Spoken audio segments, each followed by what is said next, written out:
Oh, hi. I'm Tess Tyler. I know. Wow, I love your mom. Of course you do. Welcome to MsMojo, and today we're counting down our picks for the most satisfying movie scenes where mean girls reaped what they sowed. We're excluding films where such characters get offed though, because that might be going a bit too far. Also, spoiler alert. He still chooses her over me? She's a fish!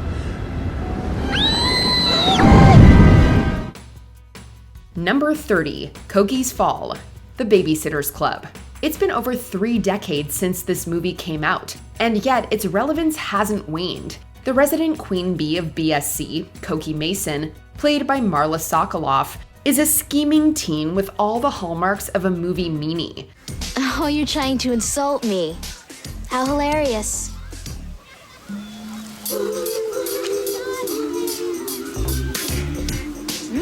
Nice muscle. She's jealous, rude, and conspires against our protagonist, Christy, and her friends all summer. She has her sights set on someone else's boyfriend and actively tries to steal him. Needless to say, Koki doesn't get her dream man. What she does get, though, is retribution, when a ball accidentally hits her while she's perched in a tree, and she falls right into a bunch of garbage. Koki got it so bad I knew it was the last time the BSC would ever hear from Koki Mason. Now, that's one way to put her in her place. Number 29. Sharpay's plans are thwarted. High School Musical. Whether or not you view Sharpay Evans as a villain or a misunderstood hero depends entirely on your own personal experiences with high school musicals. Regardless of where you feel she falls on the moral alignment chart, it's no doubt that Queen Sharpay ran the East High Theater department like the Navy. Look at this! That Gabriella girl just dumped her lunch on me! On purpose! It's all part of their plan to ruin our musical. And Troy's basketball robots are obviously behind it. So when her plans to halt sweet newbie Gabriella and jock Troy from taking her leading roles are properly foiled, we can't help but feel triumphant. You really don't want to do that. Oh yes, I really do. Ready on stage! Now that's showbiz. Though perhaps not a typical moment of comeuppance, as the crowd goes wild for the unlikely pair, Sharpay pouts in defeat backstage. Eventually, Miss Evans does soften up, but this musical moment was clearly the wake-up call she needed. Well, until the events of High School Musical 2, that is. Break a leg. In theater, that means good luck. Number 28. Mazzy gets kicked out. The Clique. What happens when a rich, spoiled brat whose entire self-worth is derived from external validation realizes she might lose it all to a new girl? She becomes determined to ruin her life. Mazzy is the brat in question, who runs a circle of popular kids called the Pretty Committee. No, that's okay. Have you seen Jenna or Trisha? I said that you could sit with... The only place I want to sit is with my friends. I would be caught dead sitting with you. I don't even like you. Their privileged life is interrupted by newcomer Claire, and Mazzy instantly hates her, especially when she gets involved with her crush Chris. Using her influence, Mazzy enlists her minions to bother Claire. As revenge, Claire poses as Mazzy to turn her friends against her, which gets the queen bee ousted from the Pretty Committee. Well, what's going on is a spot in our foursome just opened up. Want to join us, Claire? But I thought you already had 4. Not anymore. Although the expulsion doesn't last long, it gives Mazzy a taste of her own medicine, which eventually leads to her reformation. Number 27. Lucy's problematic presentation. 13 going on 30. This movie proved that mean girls never change. As a teenager, Lucy Wyman, aka Tom Tom, was the leader of the popular Six Chicks clique. She exploited our heroine, Jenna Rink, for her smarts and humiliated her on her 13th birthday. Before I forget, where's our project proposal? On the table. Thanks. Remember, no peeking. Keep that blindfold on. When Jenna suddenly turns 30 and finds herself working at fashion magazine Poise, she realizes Lucy is now her cunning colleague. She's not nearly as competent as Jenna and constantly tries to sabotage her work. Unfortunately, her lack of talent becomes glaringly obvious during an important presentation. Lucy's ideas, glamorizing substance use disorder, are met with absolute shock and horror from Poise's editor-in-chief, Richard Neeland. Having embarrassed herself, Lucy storms out of the room, angrily destroying office property on the way.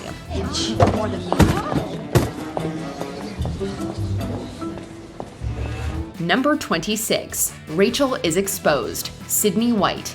No Amanda Bynes teen rom-com is complete without meanies getting their comeuppance. In Sydney White, it is Rachel Witchburn, the film's version of the evil queen from Snow White, who falls from grace.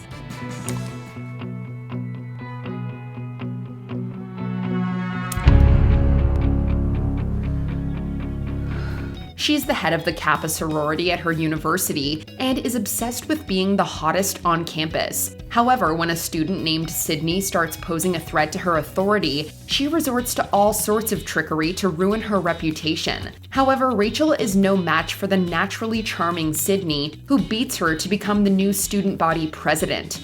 In the process, Rachel's true nature is exposed to the entire school. She's condemned by her sorority sisters, who kick her out of Kappa.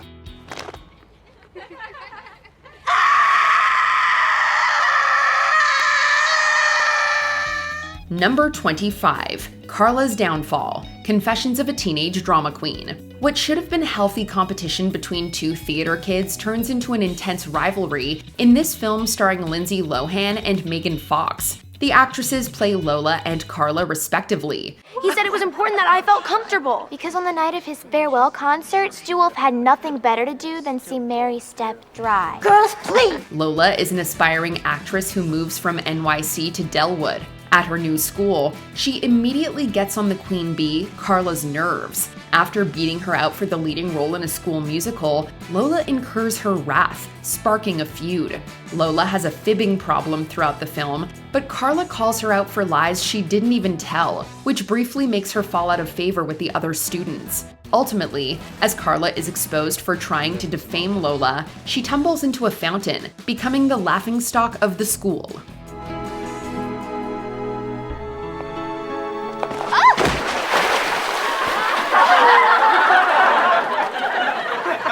Number 24. Cecilia's Punishment. Aquamarine. Pardon our French, but becoming enemies with a mermaid over a boy is kind of lame, don't you think? When mermaid Aquamarine falls in love with a lifeguard named Raymond, she's targeted by Cecilia Banks and her posse of mean girls. Patty, could you put away the negativity, sort of like you put away all those corn dogs at the street fair? I'm going up if anyone comes. Honk. To thwart Aquamarine's plans of being with Raymond, whom Cecilia also likes, she traps her while she's in her mermaid form, hoping to put her on blast. The scheme fails, making Cecilia seem like a liar, which humiliates her father, an influential meteorologist. As punishment, her dad takes away her car keys, dubbing her an attention seeker. He got that right. And while you're walking to school every day, you can try and figure out why it is you need so much attention.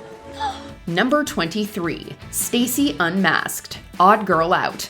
The payback this girl got was nowhere close to the pain she subjected our protagonist Vanessa to. Despite being best friends, the two fell out after a third girl, Nikki, made it seem like Vanessa was after the boy Stacy liked. I really thought you were mad at me. And I couldn't take someone being mad at me at my birthday party.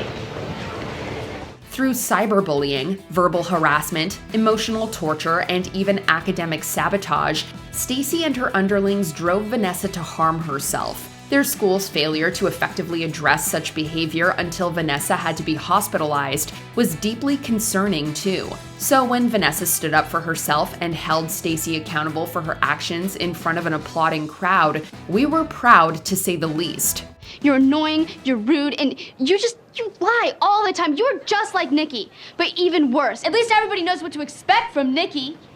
Gosh, you make people feel so bad about themselves, Stacy. You have a problem. Number 22. Tess's performance flops. Camp Rock. Many fans think this teen villainess deserved better. We beg to differ. Tess only forged a friendship with Mitchie because of her powerful, albeit fake, background. After finding out the truth about her family, she constantly belittled Mitchie and even got her banned from Final Jam by falsely accusing her of stealing. That's the only way you could afford this camp, right? You're a real jerk. Maybe. But at least I'm not a big fat liar. She grew increasingly overbearing until her own friends refused to perform with her. Her reckoning came when her mom, who was in the audience at Final Jam, got distracted in the middle of her number. Soon after, Tess messed up her performance and lost.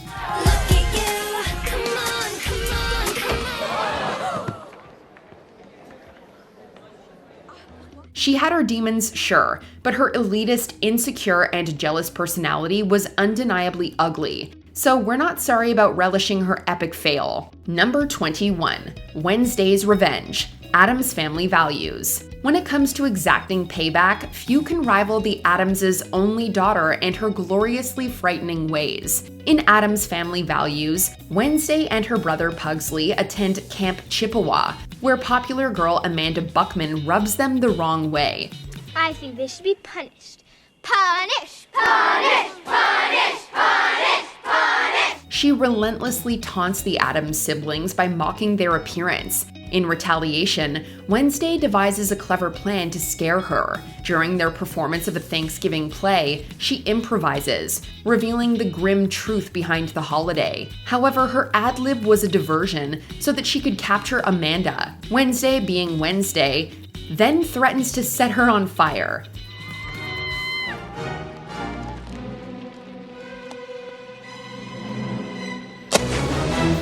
It might have been a bit extreme, but knowing who she was dealing with, Amanda was lucky to make it out alive. Number 20. Diner Diss. She's the man. Girls with asses like mine do not talk to boys with faces like yours.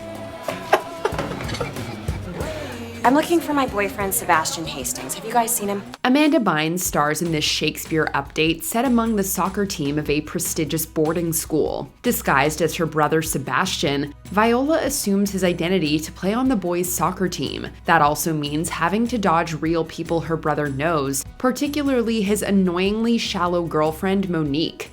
Sebastian?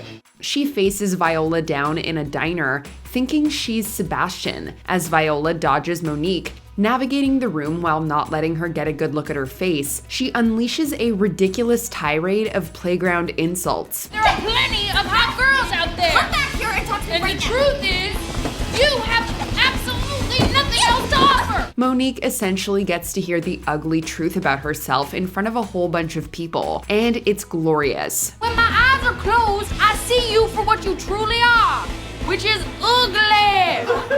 We're done! Number 19. Getting the Girl. The Duff. Hey, look at you. Studying almost like you were a real student.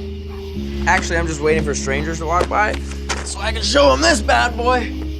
Hey-o! Oh, you're not the only bee in my life. Suck it, Cyan. Revenge is sweet, especially when you have an accomplice. At the homecoming dance, mean girl Madison takes yet another shot at Bianca. Wow, that is an interesting dress. Who makes that, Build-A-Bear? But it's all for nothing. She's spent the movie making Bianca's life hell, and even her popular football player boyfriend Wesley is sick of her. Caitlin, can you make sure you get a shot of them together, please? Yep. That's what sucking at life looks like. Madison wins homecoming queen, but a crown is all she's going home with. Instead of taking his rightful place as homecoming king, Wesley kisses Bianca in front of the entire school. Aren't you gonna go get your crown? No, I'm gonna get the girl.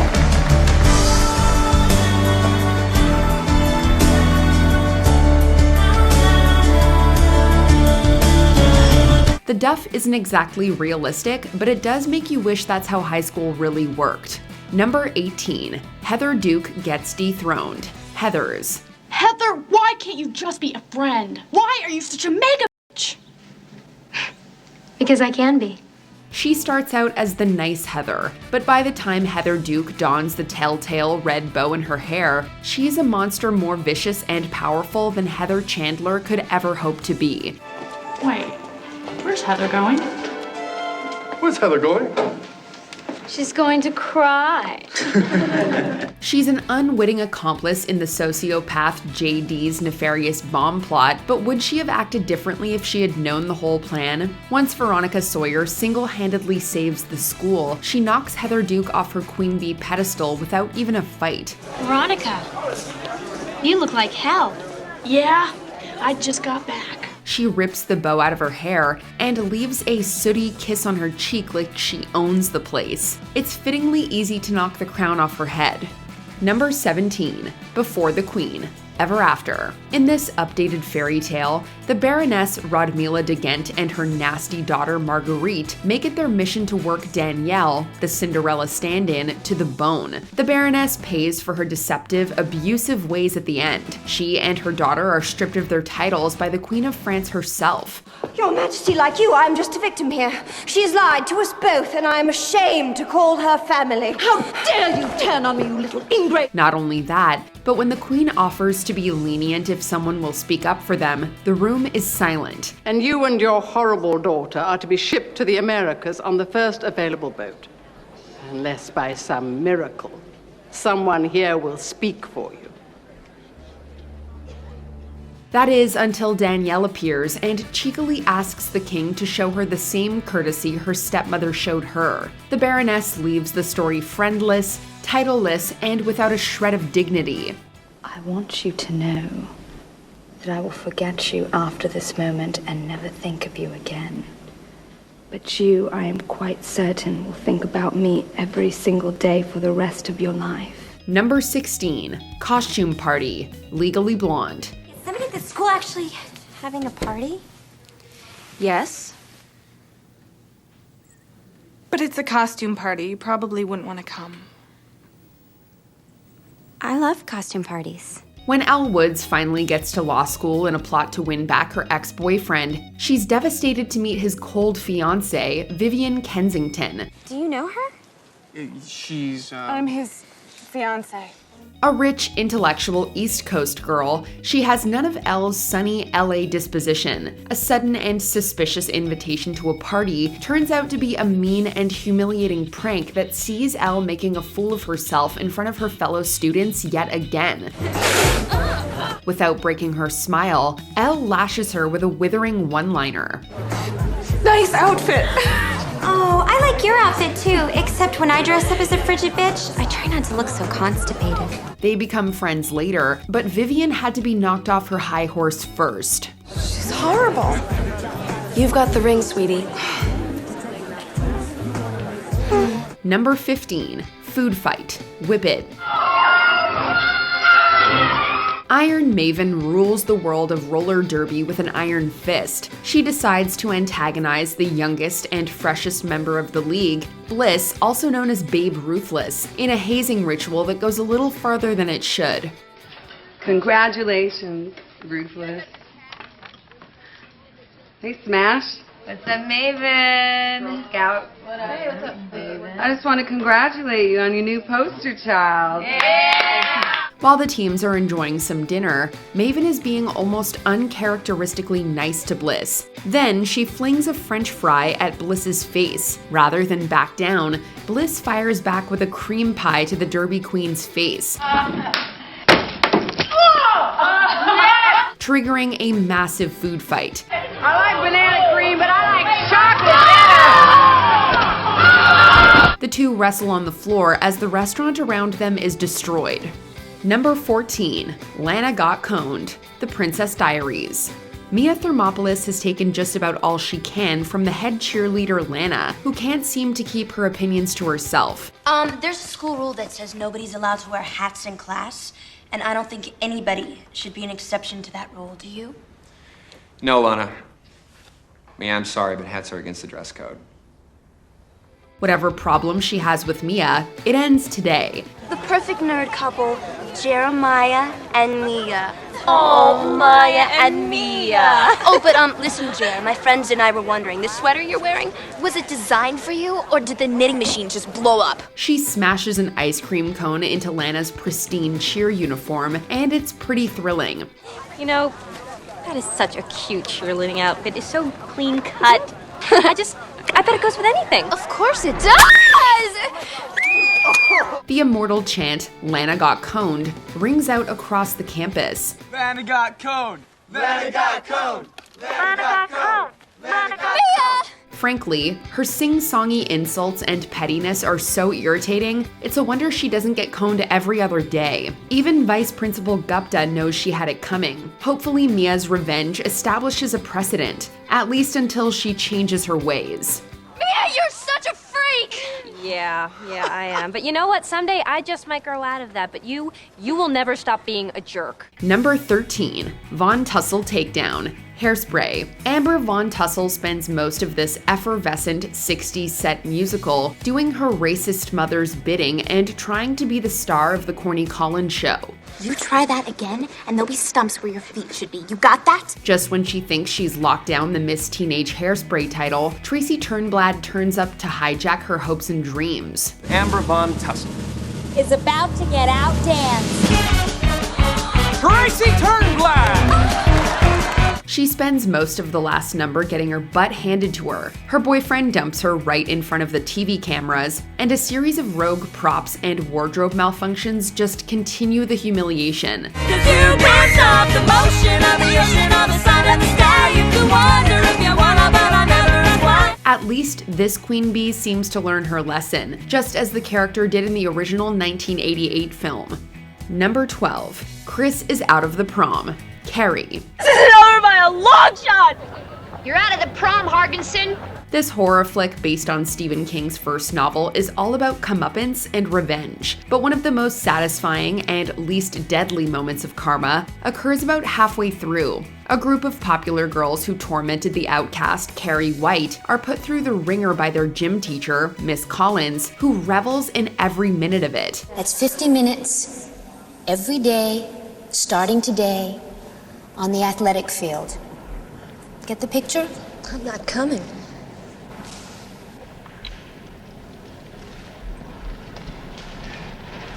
That's up to you, Chris. But the head mean girl, Chris Hargensen, tries to lead a revolt against her. She fails spectacularly. Unwilling to take any more backtalk, Miss Collins literally slaps her in the face.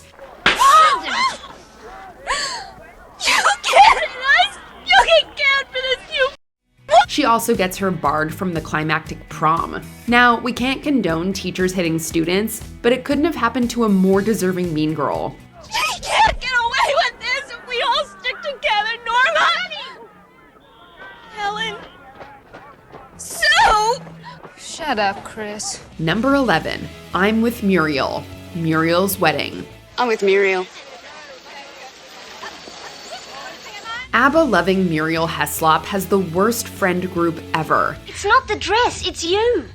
We've told you 1,000 times how to do your hair, but you never listen. You never wear the right clothes. You're fat. Not only have they treated her like garbage since high school, but they plan an entire vacation without her and don't even tell her about it. She tags along anyway, reuniting with another high school classmate, Rhonda. When Tanya, the group's ringleader, tries to convince Rhonda to ditch Muriel too, she gets more than she bargained for. I tell the truth too.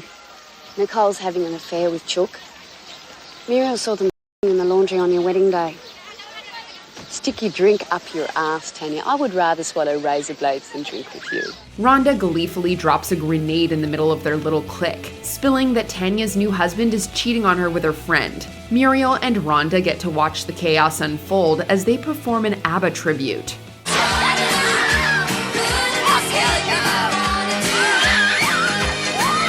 Number 10. Sam's Takedown, a Cinderella story. Well, I'm going off to get some more lipo. Come on, girls. Someone need you to clean the pool tonight. No. There's nothing hard-working Sam wants more than to go to Princeton. Too bad she's slaving away at her cruel stepfamily's diner. Fiona, Brianna, and Gabriella go out of their way to make Sam miserable. You're not very pretty, and you're not very bright. They trick her into thinking she hasn't been accepted to Princeton. I didn't get in. Oh, no. And try to thwart her romance with star quarterback Austin. After one too many abuses, Sam finally stands up for herself and quits with the whole staff. I quit. But that's just the tip of the iceberg for her wicked stepmother. Crime doesn't pay, but hard work sure does. You can mess with your hair, and your nose, and your face, and you can even mess with my dad's diner. But you're through messing with me. Number 9. I Bind You, Nancy. The Craft. When new kid in school Sarah befriends Nancy, Rochelle, and Bonnie, they form a witches' coven and use their powers for personal gain. You ever heard of invoking the spirit? No. It's when you call him. No. It's like you take him into you. While casting spells seems to work in the girls' favor, all of that changes when they perform the invocation of the spirit. Their spells start to fail, and Nancy becomes increasingly unhinged. You're a witch! They were right. They usually are. Nancy, come on, get off the bed, let's go. She's a witch too, you know. I mean, the only reason you're in love with her is because she cast a spell on you. Sarah tries to subdue her, but that only makes the coven fight back. As the girls attack their newest member, Sarah manages to overpower Nancy and void them of their powers.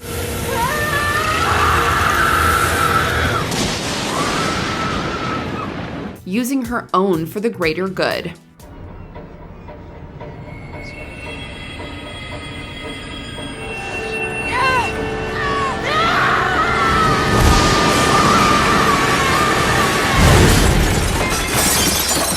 Number 8. Running into Jesus. Saved. You swear to God you didn't frame us, Hilary Faye? No, I will not. You can't swear, can you? Go ahead, swear it. Come on, Hill, swear before God and everyone else. Hilary Faye is holier than thou, and she wants you to know it. As the leader of the Christian Jules clique, she turns on her best friend Mary when she starts questioning her faith. Goodbye. Mary is also secretly pregnant and bonds with fellow outcast Cassandra over their common enemy. After they publicly embarrass her as revenge for her cruelty, Hilary Faye vandalizes the school, only to get caught red-handed in time for prom. I found this crammed up under her seat. What? It's got your signature, Hilary Faye.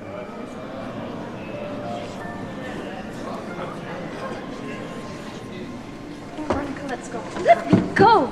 You are nothing but a big fake! Driving away, she crashes into a giant effigy of Jesus and atones for her past sins. Here's your fake, fat, stupid Oh my God. While she sought to save others, this queen bee managed to save herself. Number 7. Ugly Heart. Romy and Michelle's high school reunion. Romy White. You're the chubby girl.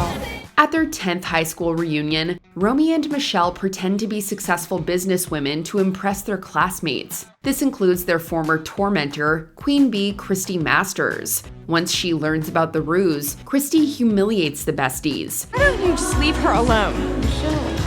Oh, it's the back brace girl. Hi, back brace girl. Oh, shut up. And what are you picking on us for anyway? We are not the ones who got fat. Romy and Michelle are so embarrassed that they leave the reunion, but thanks to Michelle's pep talk and their shiny new dresses, they come back in style and stand up to Christy. They're back.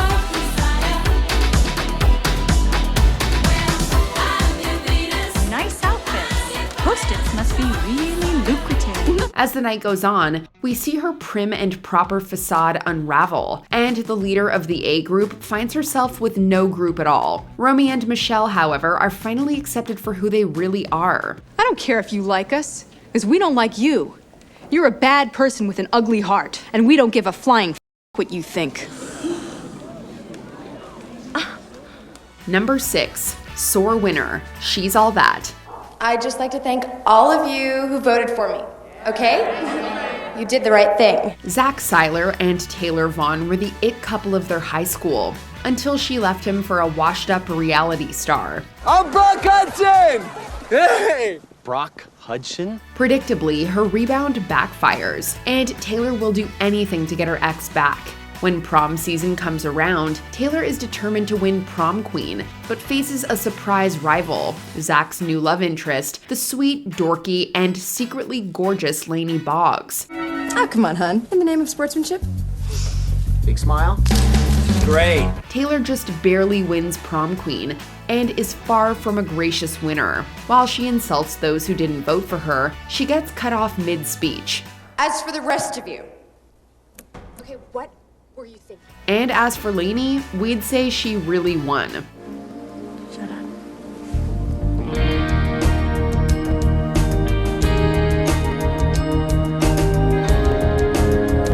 Number 5, the terrible awful, the help. I need to tell y'all about the terrible awful I done to Miss Hilly. Hilly Holbrook may be pretty on the outside, but she's hideous on the inside. Separate, but equal. That's what Ross Barnett says, and you can't argue with the governor. Well, certainly not in Mississippi. A snooty, racist young woman, she has abused her maid Minnie Jackson for years. Hilly fires Minnie after she uses the household bathroom during a tornado. You are fired, Minnie Jackson! Minnie's new employers, the Foots, are much kinder, but she'll never forget how Hilly treated her, or how she got her revenge. So, nobody wanted to hire a sass-mouthing, thieving Negro.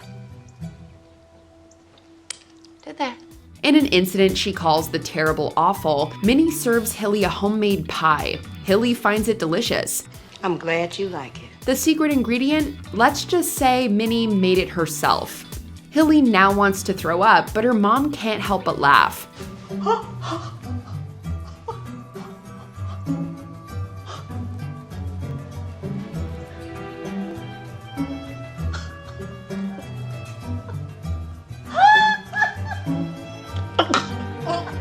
We can't either. Number 4, a date with dog food. Never been kissed. You ruined everything! You so do not deserve to be prom queen! Undercover journalist Josie Geller's latest assignment takes her to high school. She soon finds a friend in the nerdy Aldis and finds foes in Queen Bee's Gibby, Kirsten, and Kristen. At the prom, Josie is crowned prom queen, but she couldn't care less. Gibby, Kirsten, and Kristen try to dump dog food on Aldis, only for Josie to turn the tables.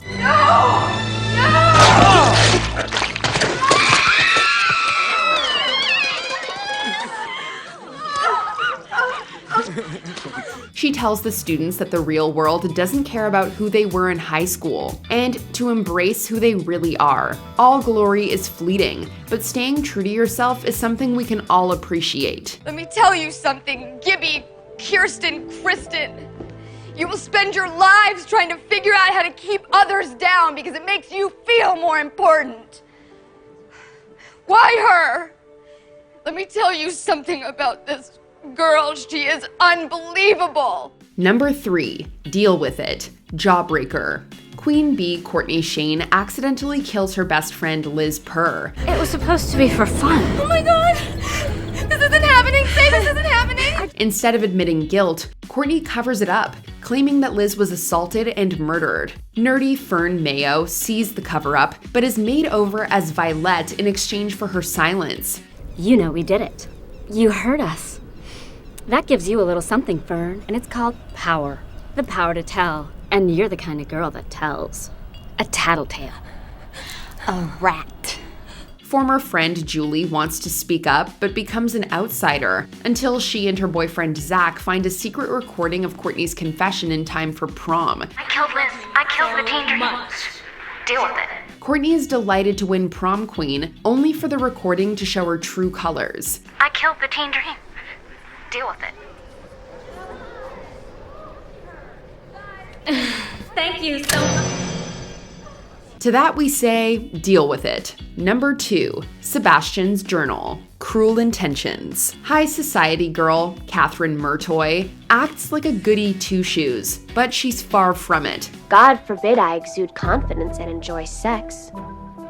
Do you think I relish the fact that I have to act like Mary Sunshine 24/7 so I can be considered a lady? A conniving coke fiend, she manipulates everyone around her just for the hell of it. Now, close your eyes and wet your lips. Are you for real? You want to learn or not? Not even her stepbrother Sebastian is safe. Catherine bets that if he seduces Annette, she'll sleep with him too. And if he doesn't, she'll get his Jaguar. Sebastian and Annette genuinely love each other, pushing Catherine over the edge. Baby's upset by the big bad book. Shut up. What's up your ass? Nothing. She's really getting to you, isn't she? If you must know, yes. Her blackmail unexpectedly turns deadly and even seals her own fate. At Sebastian's funeral, copies of his journal start spreading around, exposing his stepsister's wicked ways. Without a conscience or Sebastian's jag, Catherine's bad deeds come back to haunt her. You know the one that takes you to the places where all the things meet, yeah. Before we continue, be sure to subscribe to our channel and ring the bell to get notified about our latest videos. You have the option to be notified for occasional videos or all of them. If you're on your phone, make sure you go into your settings and switch on notifications. Number 1. Cady's revenge plan. Mean Girls. Slut! Aaron Samuels, hot body, army of skanks. These form the basis of Cady, Janice, and Damien's three-pronged attack against Queen Bee Regina George. Let's rock this bit. As the trio goes through with their plan, Regina loses her status, fellow plastics, and mind. While Cady becomes the new Queen Bee, which isn't all it's cracked up to be. Still up to her old tricks, Regina gets her own revenge on Cady, framing her as the author of the burn book. There's only 3 girls in the whole school who aren't in it. Ultimately, Cady and Regina learn from their mean girl pasts, proving that while revenge can be satisfying, justice is what really keeps girl world at peace. She fractured her spine and she still looks like a rock star. Thank you. They also learn to always look out for buses. And if any freshmen try to disturb that peace, well, let's just say we knew how to take care of it.